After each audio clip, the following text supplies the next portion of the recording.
Have you thought this through? No way will that work. Are you sure? Is there any money in that? You'll never make any money doing that. How are you going to pay the mortgage? Just get a job. You're going to try and sell that? Why can't you be normal like anybody else? Oh, boy. Were your parents morons too? The savvy entrepreneur to the rescue.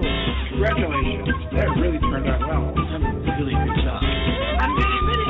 I'm surprised. You know, I wish I thought of that. I never thought anyone would bet. How did you do that? I'm so glad you're pursuing your dreams. I wish I had the courage to follow my dreams. Hello and welcome to the Savvy Entrepreneur Show. We're broadcasting on WLCB 101.5, based in the greater Chicago, Milwaukee area. If you're an entrepreneur or a small business person, or are thinking about becoming one, this show is for you. I'm Doris Nagel, your host for the next hour. I'm a crazy entrepreneur myself, and I love helping other entrepreneurs. I've counseled many startups and small businesses over the past 30 years, and I've also helped start at least 9 different businesses. The Savvy Entrepreneur Show has 2 goals: to share helpful information and resources, and to inspire you entrepreneurs out there to make your journey a little faster and easier, and maybe just a little bit more fun. To help with that, I have guests every week on the show who are willing to share their stories and advice. And this week's guest is Patricia Miller, who's the CEO of Matrix4. Matrix4 in some ways is a startup and other ways not so much. Matrix4 was originally Patricia's grandfather's company. It made plastic parts, and when he turned over the business to Patricia, it was struggling. She completely turned the company around, in the process creating what she calls the first product design and manufacturing house to drive industry growth and innovation and usher in what she calls a new era of culture, leadership, and sophistication. And what a heck of a job she has done. The House of M4, as it's called, was named to Inc.'s 5,000 fastest growing companies several years running, was named a top workplace and a top manufacturer in the U.S. by Plastic News. Patricia was celebrated by Crain's Chicago 40 Under 40 and was recognized by Plastic News as the most notable woman in manufacturing, as well as an Enterprising Woman 2020 by Enterprising Woman magazine. Prior to coming back to reimagine the House of M4, Patricia built a successful Fortune 500 career in marketing within the pharmaceutical and biotech spaces. She earned bachelor's degrees from the University of Iowa in journalism and marketing and a master's in public policy from the University College of London. In addition to her busy day job, she also serves as a member of the board of directors of the National Association of Manufacturers, or NAM as some people know it, the board of directors of M-Hub in Chicago, and the board of the entrepreneurial program at Prairie Ridge High School, among many other activities. When she's not doing all of that, she says she can often be found getting her hands dirty in her gardens, looking for a more intimate connection with Mother Earth. Patricia, thanks so much for being on the show today. Welcome to the Savvy Entrepreneur. Thank you, Doris. I'm happy to be here. So, talk a little bit about your business. What is M4? What does it do? And what customers does it serve? Yes, M4 is a consumer products company. So we focus in consumer goods.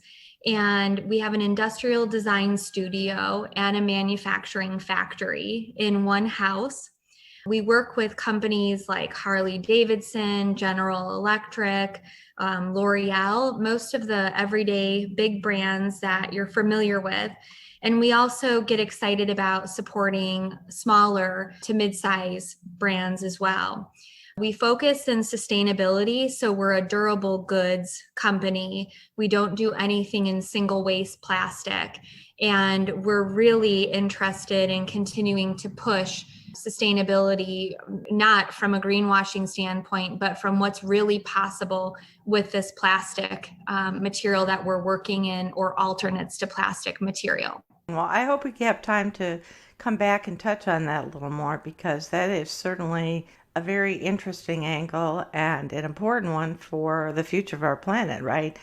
But, first I want to talk about your journey and how you came back to run your grandfather's company. Share with us a little about the story of how that happened, what shape the business was in, and what you needed to do to help turn it around. Sure. So I've never had a 10-year plan. I haven't followed a linear career progression, but I've always been focused on getting engaged in things that bring joy and are also disruptive in traditional industry segments. And so my first career was in politics in both the British system and the US. And then I transitioned into pharma, which later became into biotech. And at 32 years old, I felt like I had done all of the things I wanted within that industry segment. And I was looking to continue swimming upstream in my entrepreneurial endeavor. I didn't anticipate it would be to this business, but I had come to work in Chicago in the summer of 14 for a cancer program I was working on. And I came back and had dinner with my family to learn that, the recession had really impacted this area in the Midwest. And living on the coast, I hadn't had exposure to all of that at such a critical level. My grandpa let me know that he was going to close the business. He was 80 years old, and most of manufacturing had left for Asia. And that set me off back on my flight to Southern California, really curious about what was happening in US manufacturing and was it really dead in the US? And so pulling that research and curiosity together with a desire to move more upstream entrepreneurially landed me in a decision that I would come take over the factory and restart it. And I'm 6 years into that now, and it's definitely been the most challenging thing I've done, but also the most rewarding. I love the story because a lot of people think of entrepreneurs as people who start software companies, right? I don't know why they think that, I guess because they hear about Google and Amazon and Uber and companies like that so much in the media, but I'm firmly of the belief that entrepreneurship comes in lots of different forms and flavors, and certainly taking a business that is struggling and turning it around, transforming it, is definitely a form of entrepreneurship. What were some of the challenges that you faced when you first started out taking on the business? I think some of the largest challenges were, I had transitioned industry segments, so I wasn't as up to speed and adept at this industry as I was in my previous. As well as I hadn't lived in the Midwest since I was growing up, so my network wasn't here. And I think in manufacturing, the capital intensity on equipment and technology and the multiple moving pieces make it very daunting to believe that it's possible to restart a factory that had run a certain way for 35 years and really hadn't had the investments necessary to become sophisticated in Industry 4.0 manufacturing. Talk about a story or two so that people get a feel for what some of those specific challenges were like. Sure. So, one that comes to mind that's probably sounds like a very trivial example, but by the time I had come in, my grandpa had already started developing dementia. And so there really wasn't a transition like most generation to generations in business. It really was, here's the keys, and there wasn't really any insight behind it. And so the first day in was really just digging, rolling up my sleeves and digging into anything I could find. But I had come from one of the most progressive industry segments in pharma and biotech. And what I found when I landed here was a factory that had kept mostly paper copies of everything back to 1976, including who got the poinsettia at Christmas or who got the turkey at Thanksgiving.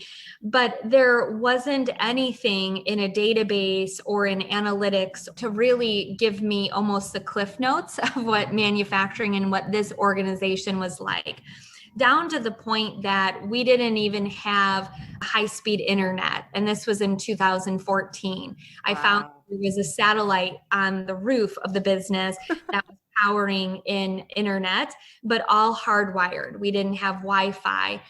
We didn't have a file folder structure, a server, any of the things that I had believed were instilled in businesses, at least for the last decade or so. And so one of the challenges for me was not just getting up to speed in an industry and a business I knew nothing about, but doing it in a very antiquated way. Wow. Files and folders and papers I could find. So I'm guessing there wasn't a whole lot of robotics going on in manufacturing at the facility. No, I mean, I think that would be my other challenge, Doris. You know, by 2014, there was such an expectation that a factory had to be as technologically advanced and savvy as possible to stay competitive and alive in the US and elsewhere. And this was a business that, had dated itself by several decades, missing that technological boat. And so not only was it, how do you turn the lights on and how do you paint walls and how do you renovate a facility that had essentially been closed for a few years, but how do you also bring in a level of technology and sophistication to an entire facility while onboarding a full new team and building a strategy. Yeah, I was going to ask you about the team. I mean, I spent 2 summers working in a small town at a General Electric plant where my dad worked. I'm just picturing some of the people who were part of the management team kind of that era. And talk about some of the management team challenges, because I don't even know, was there even a whole team there? Were they resistant to some of these kind of changes? Talk a little bit about that. Yeah, there was a skeleton team in place that was essentially when my grandpa was pretty much closing up the business or paring it down so significantly, he laid off about 110 people. And what was left was a handful of people that either had loyalty to the business and hope that it would turn around and had been here for long enough to transition or close to their end of retirement. Of that skeletal team, most of the people were what I would say entry level and technical talent. And then we had a few people that would have been deemed on the management team. 2 of the 2 were my mom and my uncle. That must have been interesting. Yes, it was. And, I could say overall for the handful of people that were here, there was hope brought in that there might be someone who can lead and point us in a different direction, because I think a lot of that hope had left over the few years that it was sitting idle. But I think along with, that hope, it would require a lot of change of what I was going to do in the business. And I think as much as all of us as humans say we embrace change or want change, it is more difficult when it's put into motion. Oh, yeah. So there was definitely a lot more conversations around communicating the whys of why we needed regular meetings and why we needed a strategy and why we needed to clean certain things. But I think in general, I was lucky that the team was super receptive and very early on trusted my leadership sense and where we were headed, that they were champions to help us get to where we are. Oh, that's great. How did you go about recruiting new talent? Is there a good talent pool locally, or was that something that you tapped into on a more national basis or regional basis? Manufacturing is definitely more local, but I would say, at least from what I had observed, a lot of the talent in this area had left during the recession when several businesses shuttered. And so the talent pool was smaller, and we weren't really driving a new talent pool into the area because there weren't a lot of opportunities that were being created. I think in addition, most of the talent was already placed within other manufacturing companies. And something you may be aware of is, as an industry segment, we have about 2 million jobs short in the US for manufacturers overall.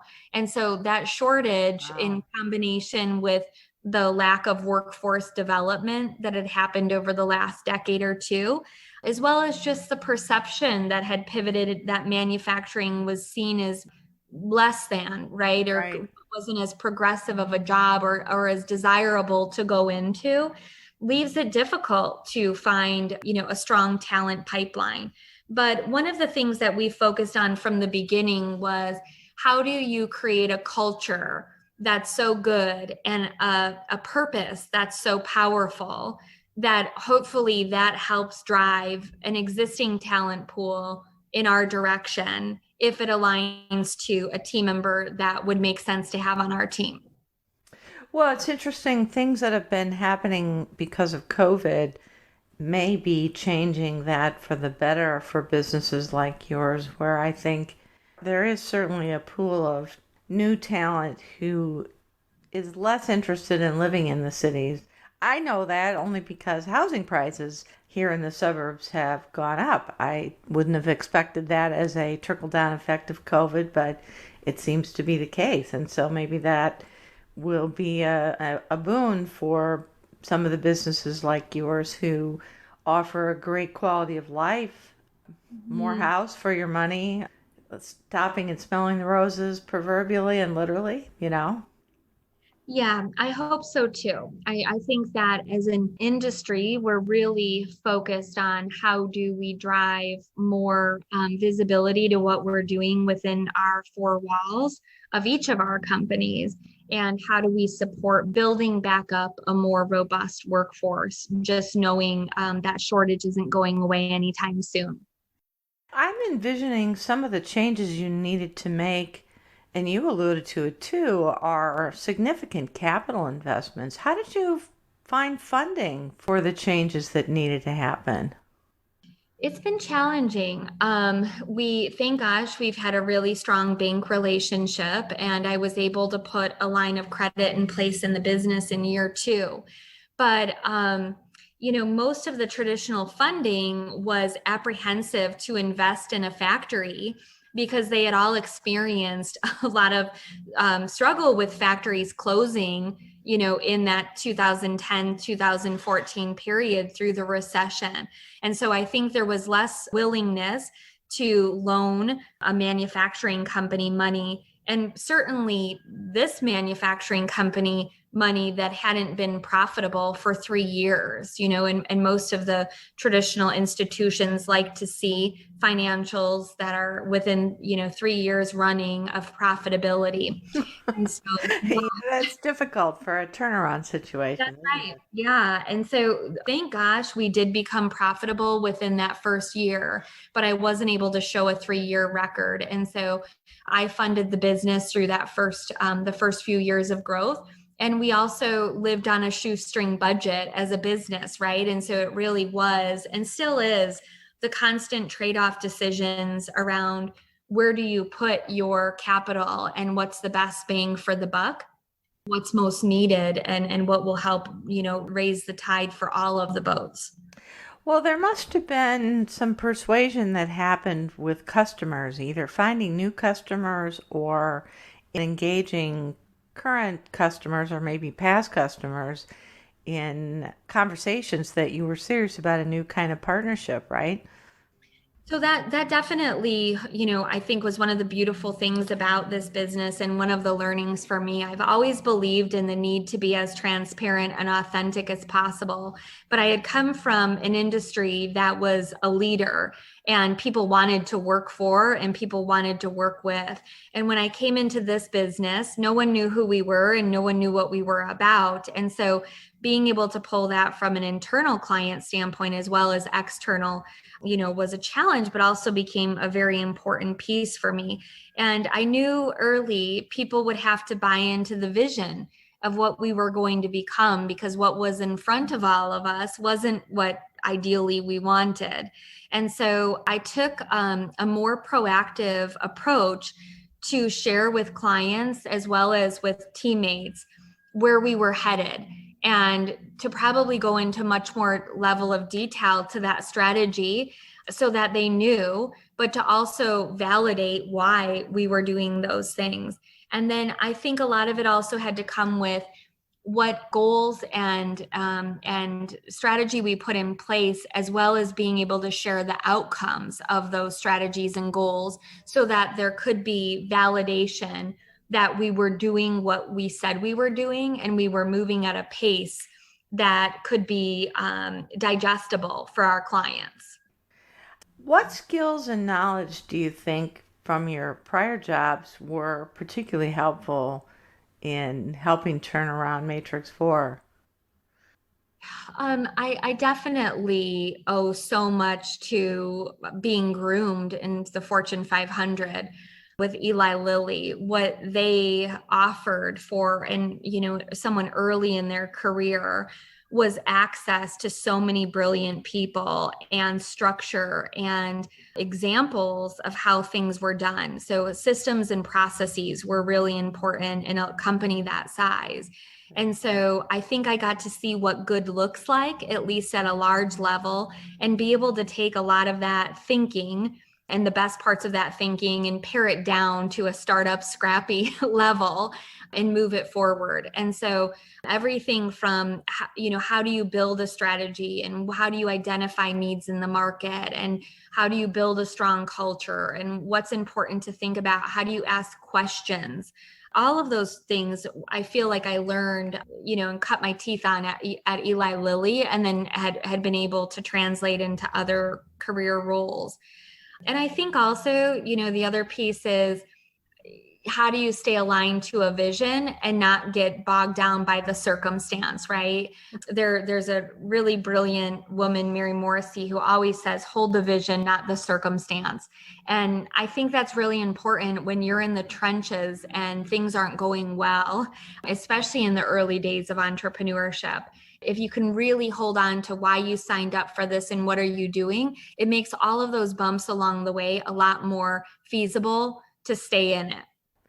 I'm sure there are more than a few people listening who are in corporate jobs who are thinking about either starting a business or maybe starting a franchise or maybe a turnaround situation like you stepped into.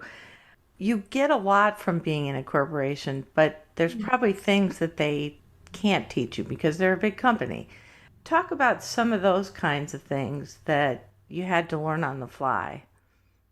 Yeah, one of the things that sticks out for me is just within corporate roles, you get to hone your subject matter expertise and, continue staying in that swim lane of that expertise, should you desire. Where as an entrepreneur, you quickly become a generalist, especially in those early days, which was challenging for me, at least, because I really loved my background of building brands and focusing on marketing and marketing strategy and marketing campaigns. And I had really awesome teammates to lean on for finance and HR and all of the other areas of a complex business. Whereas an entrepreneur, especially early on, without the ability to build the team out the way that I wanted to, I had to become the leader in all of those areas. And so, definitely had to become a generalist that I probably wouldn't have received that experience in my corporate career. Yeah. I think the other thing is that, within the corporate world, you still have to align on budgets and expectations, but there is a buffer behind you. And, in the startup days, there isn't a parachute. I was very calculated in all of those early moves, but I also had to learn at a certain place to let go of some of that fear, because I think I had gotten adjusted to an organization that if I didn't meet a target or didn't meet a goal, the business wouldn't fail. We would maybe have to pivot or become more aggressive in a certain area. Yeah, But you wouldn't make your bonus for the year. yeah, Ooh, yeah. oh well. But I definitely felt here early on that each one of those decisions was really monumental to the outcome of the business. Was your family supportive of all this, or was even some persuasion needed there? They were super supportive. I think that when you grow up in a family business, there's something about the identity attached to it that most of them had known for either working in the business more intimately or just being, having it within the family. I think in general, though, the consensus from my grandparents was, why would you leave a progressive, highly lucrative career living in all of these, modern metropolitan cities to Right. come and move back to the middle of America and take over a dead factory in an industry that, was really in question. And so I think I don't know if it was, have you gone crazy? Are you doing a midlife crisis early? But I think they had gotten used to, I had led a career that way. And so it wasn't out of the norm that I would be interested in doing something challenging. Yeah. I think that's a generational thing that is definitely changing, and I think it's a good thing. People from our parents and grandparents era worked for big companies. I mean, my dad worked for General Electric his whole career, and that was viewed as a really good thing, and you just kind of stayed with the company, and loyalty to the company was good, and that was viewed as the good life. And I think that is changing. I mean, as waves and waves of people get dumped out on the streets, and there just isn't loyalty. And I think on the flip side, there's just not as much sense of loyalty, and a sense that taking on new challenges is a good thing. It's validating. Absolutely. Yeah, I think so. Gone are the days of pensions and staying at one company forever. But I also think, you can't rule it out. And it's brilliant when you can stay at one for your whole career as well. But I think being able to stay open to possibility and make sure you're driving a level of satisfaction and joy out of what you're doing. I agree. Patricia, I need to ask you to hold your thoughts for just a second. We need to take a quick break for station identification and a word from a couple of our sponsors. So stay tuned, folks. We'll be right back with Patricia Miller, the CEO of Matrix4. This is Doris Nagel, and you're listening to the Savvy Entrepreneur Show. With us this week is Patricia Miller, the CEO of Matrix4, talking about how she came back to the Midwest and turned around her grandfather's struggling plastics manufacturing company. Patricia, we've been talking about some of the challenges you faced when you first came back.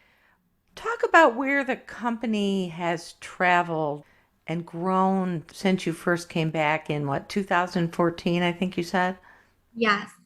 Yeah. So I came back at the end of July in 14. And I always love to reflect on this because I think as entrepreneurs, and especially someone who likes to move quickly, as a visionary, I think time always moves 10 times faster than it should. But, I sometimes forget to remember all of the things that we've done. And so I love speaking about this. So thanks for the question. Those early days were difficult. It was, how do you get a machine running? How do you get a client? How do you make a part? How do you build out the systems and processes to train and document and make sure quality is built into the system? What do you look at from a culture standpoint? But 6 years in, it's really awesome to see what we've done. And I'm really excited about where we continue to go. So we run 24 hours a day, mostly 5 days a week, although through the pandemic, it was quite a surprise that we were doing mostly 6 and 7 days a week with some of the clients, which was great to offer overtime to the team as well as to see that much productivity coming through. We're in the midst of a full renovation on the factory. So we're in a building that is quite old, but we want to honor it and the industrialness of it, but definitely interested in continuing to optimize it for current workflows and activity that goes throughout. And so that's a really fun project that we're kicking off this year. One of the things that we look at in any of our plans is being as sustainable as possible. So we continue to drive to be a zero waste factory. And that means, what can we do to optimize energy? How can we take advantage of solar panels? How can we buy machines and equipment that's more energy efficient? So this renovation will allow us to continue moving in that direction in a much stronger way.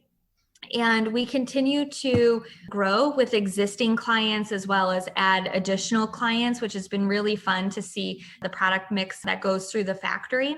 We brought in industrial design 2 years ago with the intent of being able to design products for our clients and have a turnkey solution from moving from design to manufacturing, as well as being able to design some of our own products. And so this year we will launch a consumer-facing product brand that will be our own and will focus in sustainable materials.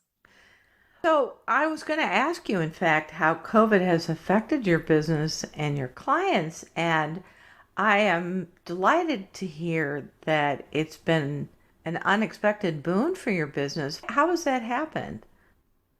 I think a few reasons, Doris, and, I'll clarify it from the boom standpoint is we hit all of our goals that we had set in place for 2020, but we also had some stretch goals that were more difficult to achieve just because of the pandemic and what that meant for the business.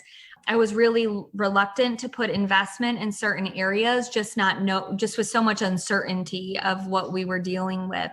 But I can't say that the pandemic has been positive for all of our clients or for all of us, right? There's definitely been some struggles. And for some of our clients, their volume and demands went down. But for several, they went up. And it was dependent on which industry category they were in and what the consumer was doing in terms of buying choices. So any of the products that we do that are more kitchen oriented or home oriented increased, I think, as more people were home, more people were doing renovation projects. And so that definitely had an increase. Looking back, what has been the best part about taking over the family business and rebuilding it? I think the best part for me is shaping it in a way that I'm proud of, that is highlighting a responsible business in the US and in the Chicagoland area.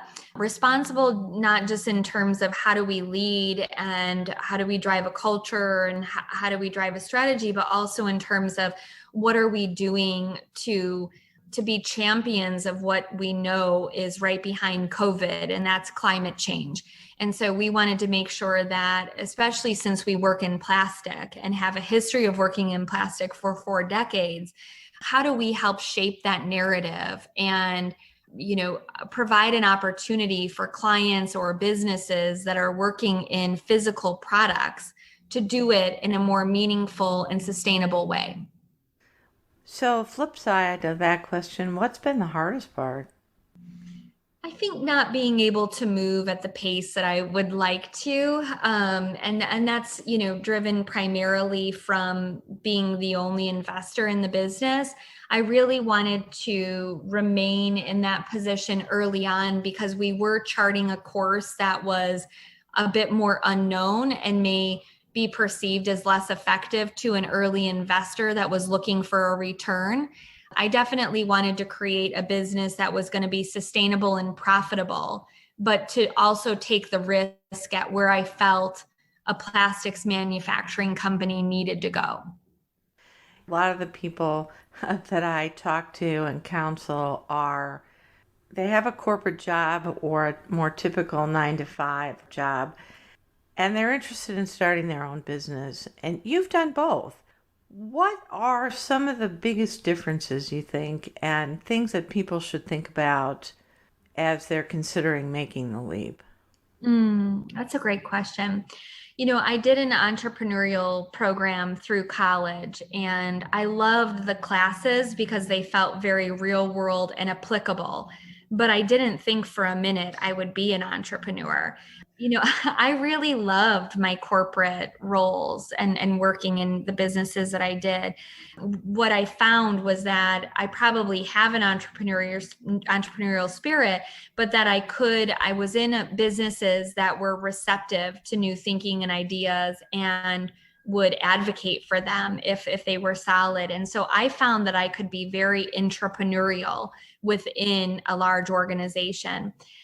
The big shift for me, I think, was being able to build something and know that, the buck stopped with me. And so oftentimes in a large organization, you may find that you would like it to move a certain way, but it's a much larger ship that has to turn, and it turns much slower.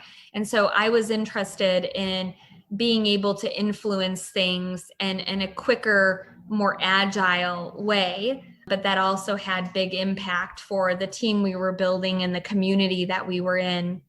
But I think for anyone that's interested in doing it, I always believe, and I think Simon Sinek, did a great job when he wrote his book, Why. I think you always have to start with the why. And if it makes sense and is aligned to spirit and is aligned to your interest, and you're in that place of life where that feels the most appropriate next step, great, do it. But I think it's really important to make sure that the clarity around the whys is there, and also not just the upside of all of those whys, but also what are the things that I'm going to have to forego as a result of these benefits. Right.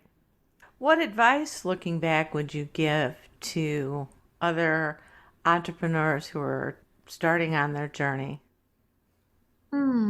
I think, you don't have to be an expert at everything. I think that's sometimes challenging when you're the only one in the seat or you're in a small, lean team, that you have to play that role in a lot of capacities.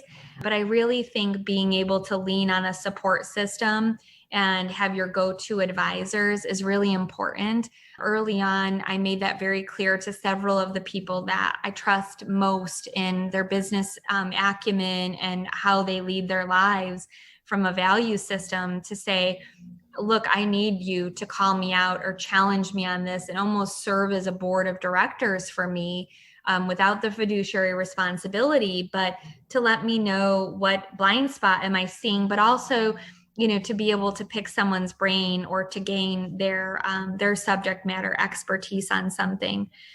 I think the other thing is that, along with that vision for what the business is, I think it's really important to get clarity on what it means in your personal life as well. I'm a big fan of living an integrated life, and so I like pulling the thread through all of the things I'm interested in. But I do know that there were many points along this journey where that amount of working on M4 hours was very high. And I could see how it can be possible to lose oneself within it. And so I think being able to take, what I call the clarity breaks or the pauses, although you feel like you never have the time because there's so much to do, I actually find that those pauses in time allow me to sink back into the business deeper and refreshed. But also while I'm out in that time, I get downloads and things come to me, or problems that I needed solutions for end up making their way into a more solution-oriented form, and that I'm not always, not seeing the forest from the trees. It's a very Zen approach to things, Patricia. And in fact, that leads right into my next question, which is where you find inspiration when you hit the inevitable rough patches. From so many things. One of the places I think, especially in rough patches from a business standpoint, is seeing others that have gone through it and others that have overcome adversity, or being able to share their perspective, or just getting the cheerleading connect. I think having a tribe around you is really important, making sure that you've got like-minded, but also people that can call you out and have the ability to do so, but can also champion and cheerlead in a really authentic way. I also find such inspiration in what others are doing, and other entrepreneurs and other game changers and disruptors. I read all the time. I don't watch TV. And so I try to go through a few books a week, as well as just the magazines that I find really interesting. I'm a right left brain thinker. And so a lot of times my inspiration comes from more creative outlets, whether that's an art opening or exhibit. I just got back from Marfa, Texas, going to the Marfa Invitational. And so any of the times that I can pull myself out of the day-to-day headspace and be challenged to see something differently or creatively or inspirationally, that really fills me up. You know, you haven't mentioned the fact that there aren't that many women in manufacturing, certainly not in the Midwest. Have you found that being a woman is an advantage or a challenge? And any advice for other women entrepreneurs in particular? Yeah, they're definite. I mean, we still see so many less women in executive positions than we do men. And that was something I experienced in the Fortune 500 as well. And manufacturing adds another layer of complexity to that. And there are definitely less women. And the ones that are in the space, I absolutely love getting to know and hearing their stories. I think in general, manufacturing would be perceived in a very stereotypical man's world, mostly white men, older, less progressive. But what I found is that I have a lot of male advocates as well as I do female advocates. And I think it's really important to surround yourself with whomever shares the same perspective and equality as you do. But it has been a large push for me within this business to make sure we're constantly opening our eyes and learning about what it means to be more diverse and inclusive, especially in an industry that is probably one of the least diverse and inclusive. Yeah. It seems to me that part of manufacturing's transformation has to do with infusing it with a far more diverse set of employees and management teams. In my mind, it has to be, Yeah, I think for any of our industries, right? If we're really going to be able to derive the best of all of us, I think that's a necessity. And I'm hopeful we can continue to push for that, and that there's more conversations and more awareness that are continuing to be, become at the table of topics and conversations that may not have been had before. I mean, I look back to in my early days in the Fortune 500. I liked dressing up for work every day, and I wear big glasses. I had to wear glasses since I was younger, and I have a certain sense of my own personal identity and brand. And an executive shared with me that if I didn't transition to pantsuits and look more of the part of a conservative corporate leader, that it may be career limiting for me. Oh, that's so typical. I worked for Baxter for a long time. We have a lot in common, Patricia, but I just laugh because one of the most incredibly sharp, smart, sassy lawyers, female lawyers I know, was told that she needed to put her hair up to look more professional. And another very, very bright woman was told she needed to wear higher heels because the flat shoes she was wearing just didn't look very professional. Can you believe? I know. I think, unfortunately, there are far more stories than we all share. And, one of the things I don't hold lightly to is that I am a woman business owner in manufacturing. And as much as I didn't want to be front facing early on in this business because I had never been in my previous industry segments, I do realize the importance of it even more so now. And if I'm able to highlight to the girls that I do the STEM education with, and K through 5 or 6th through 8th grade, or someone who's out on my factory floor, or anyone that we come across with, that it is possible. There aren't ceilings, and any that are arbitrarily created need to be broken. And, I want to keep pushing for that, because I think it's as much about what do we create out of our four walls in terms of products, as well as what kind of platform and opportunity are we creating for us overall. Yeah. Well, you're absolutely genius at segueing to my next question. And, we've talked about the past and the present. And just to touch on the future for a couple of minutes, where would you like Matrix4 to be in 5 years? I would like to see M4 continue to pave the way for being known as a responsible and sustainable design and manufacturing company, US based, woman owned, creating an opportunity for excitement and energy around what's happening in manufacturing, because so much good happens in this industry segment in all of the factories around the world. But I think being able to really pull the thread through how something gets made and all that goes into it, but also continuing to being an advocate for plastic alternates or more sustainable and earth-friendly materials is really important to us. And I think being able to continue to see products that matter or have meaning in people's lives, especially in the consumer space that we work in, out in the wild every day, is really fun. And I think internally, to continue building a space and a work environment that people get jazzed to come into and want to work for, and is creating a sense of joy and excitement for this small community we live in and the local economy that can value, having more job opportunities coming here and things to be excited about that get made locally. Well, it sounds like you're well on your way to achieving those goals. Do you think you'll ever get tired of what you're doing today? And if so, what else might you do? Oh, I don't know. I think in general it's possible, right? This is my 4th career, and it may be possible, but what I hope is that I've achieved the things that I want to here, and that I've put in place a company that's sustainable and long-lived and continue thriving, whether or not I'm in this seat or not.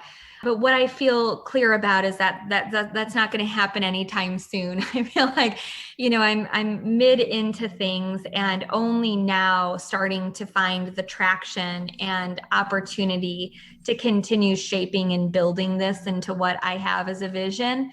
And I think the things that are going to come within the next few years in this early future that I perceive in doing our own products and working at a national level around climate change and working on material research and development and continuing to champion clients and the brands that they're behind. There's never a dull day in manufacturing. So it keeps me on my toes and continues to keep me really excited. How should people reach you if they're interested in learning more about the House of M4 and its products, or maybe just something you said today sparked their interest and they'd like to reach out? What's the best way to connect? Oh, I appreciate that. I'm always open to connect and really love hearing from others that are in this space or fellow entrepreneurs. Our website is matrix4.com, and all of our social handles are on there as well. Most of it's _matrix_4, the number 4. But you can find me via my name or the business on LinkedIn, on Instagram, on Twitter, on Facebook, or feel free to just, request information through our website, and that will get directed to me. Fantastic. Patricia, thanks so much for being on the show this week. I really enjoyed hearing your story and getting to know more about you and your company. Oh, thank you, Doris, for having me. I really appreciate it. And thank you for creating this platform for others to listen. Thanks so much, Patricia. That's very kind of you. Now, in the few minutes we have left today, I'd like to talk a little bit about market research. A couple of weeks ago, I mentioned that 42% of startups fail because there is no market need for their products or services.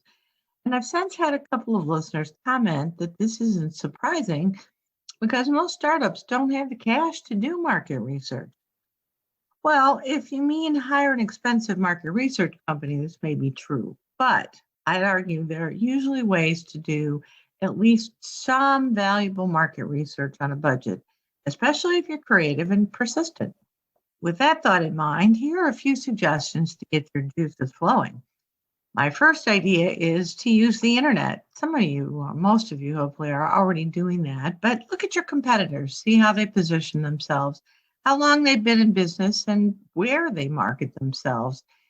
I would assume everybody does that, but I've had venture capitalists tell me that they actually, as part of a pitch, will just go Google the industry segment and ask the person pitching to them about who this competitor is, and they say, shockingly often, they can't even respond to that. So use the internet. There is a lot of information out there. Definitely take advantage of it because most of it's free or low cost. Another idea, use surveys. There's SurveyMonkey and there's a paid version of SurveyMonkey, but it's not very expensive. But do be careful you're actually surveying your potential customers. Some people will put out surveys on LinkedIn and social media sites, but you need to be sure you know your future customers actually are on there or make their buying decisions there. I've also had people tell me surveys just don't work. Everybody's surveyed to death. And yet the lack of survey responses can be telling right there. A colleague and I, not too long ago, had an idea to create a whole training course on a topic, but we couldn't get anyone to respond to our request for feedback.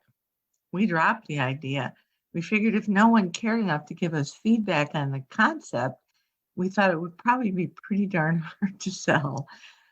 But if you do a survey, try to make it fairly provocative. Maybe take a devil's advocate position, make a controversial statement, see if that improves your responses. People are surveyed to death, so you need to grab their interest. My third suggestion is make sure you're asking the right questions. Don't just ask, would you find my product or service interesting or would you like it? The answer might very well be yes, but part of having market need is that people are actually willing to pay for it at the price you want to charge for it. So be sure to ask them, what would you pay for it? What features and benefits or guarantees would you want to see? My best suggestion is actually one that I think people do way too little of it, and that is just plain old chat up people. So some suggestions here, your existing network. Really look at your neighbors and parents of your school children, your LinkedIn and Twitter connections. You may really be surprised at the resources if you really dig deep in there. Another idea, trade association folks or editors of trade publications. These people know lots about their industry and can be a great resource if you chat them up. Finally, my favorite one is just call up and talk to potential customers. I recently helped a client who had a new veterinary product with some market research, and I spent several days. I just called up vet clinics of different sizes and types and asked them several questions about their purchasing and use decisions. Now, I've had some people tell me, I don't have time to do that. Yeah, actually, yes, you do. What you don't have time for is dumping all your life savings or the money given to you by family and friends and charging full speed ahead with an idea that may not have any traction. I've also had people tell me they just don't feel comfortable doing that. Calling perfect strangers, dialing, cold calling, maybe get hung up on. Well, guess what? If that's you, you may not be cut out to be an entrepreneur because you're going to be spending a fair bit of time once you're up and running, chatting up people you don't know.